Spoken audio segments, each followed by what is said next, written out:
হরিপালে অচৈতন্য অবস্থায় উদ্ধার কিশোরী। BDO office এলাকা থেকে উদ্ধার কিশোরী। অর্ধনগ্ন অচৈতন্য অবস্থায় উদ্ধার কিশোরী। হরিপালে অচৈতন্য অবস্থায় উদ্ধার কিশোরী। আমাদের সঙ্গে রয়েছেন আমাদের প্রতিনিধি রানা কর্মকার। রানা, পুলিশ সূত্রে কি জানা যাচ্ছে? কিশোরীর পরিবারটি কি অভিযোগ করছেন?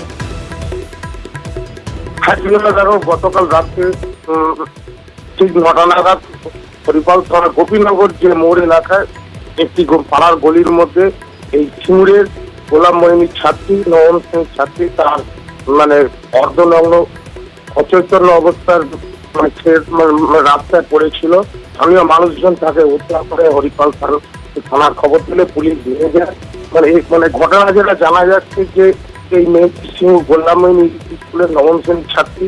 গতকাল সে বাড়ি থেকে স্কুলেও গিয়েছিল, সে পড়তেও এসেছিল। সে প্রাইভেট টিউটরের কাছে পড়ার সময় কয়েকজন দুষ্কৃতী তাকে গাড়ি করে তুলে নিয়ে চলে যায়। তারপরেই ঘটনার পর তাকে ওই অবস্থা তাকে রাস্তা থেকে পুলিশ উদ্ধার করে। তবে এখনো পর্যন্ত পুলিশ কিন্তু ঘটনা কাউকে গ্রেফতার করতে পারেনি, তদন্ত শুরু করেছে।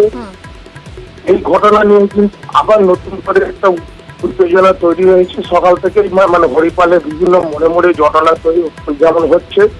ইতিমধ্যে কি কিশোরীর মেডিকেল টেস্ট হয়েছে? গতকাল কিন্তু হরিপাল গ্রামীণ হাসপাতালে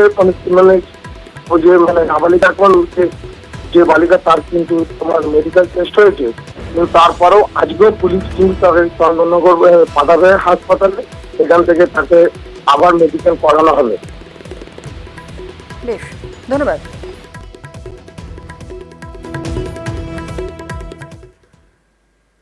আমাদের ছেলেগুলো বাজার থেকে বাড়ি আসছিল, দেখছে মেয়েটা পড়ে আছে, ছুটে এসেই বলছে বাড়িতে পড়ে আছে। আমরা বাড়ির গলির দিকে, হ্যাঁ বাড়ির গলির দিকে স্কুল করে পড়ে তারপরে বাড়ি যাচ্ছিল। বলছে আমাকে কি করে একটু নিজের মাথাটা ঠিক করতে পারছেন, বলছে আমরা কিছু বুঝতে পারছি না।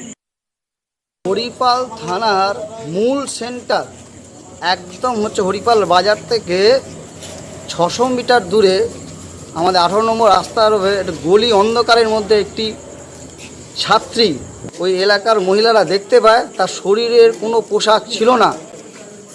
এই ধরনের ঘটনা যা আমরা স্তম্ভিত হরিপালবাসী হিসেবে। আমাদের বক্তব্য সুনিশ্চিত, এই ঘটনার সাথে যারা যুক্ত তাদের শাস্তি দিতে হবে। এরকম একটা ক্লাস 11-এর ছাত্রীর উপর আমরা মনে করি যে শারীরিক নির্যাতন করা হয়েছে এবং সেই শারীরিক নির্যাতনে যারা দোষী তাদের শাস্তি দিতে হবে।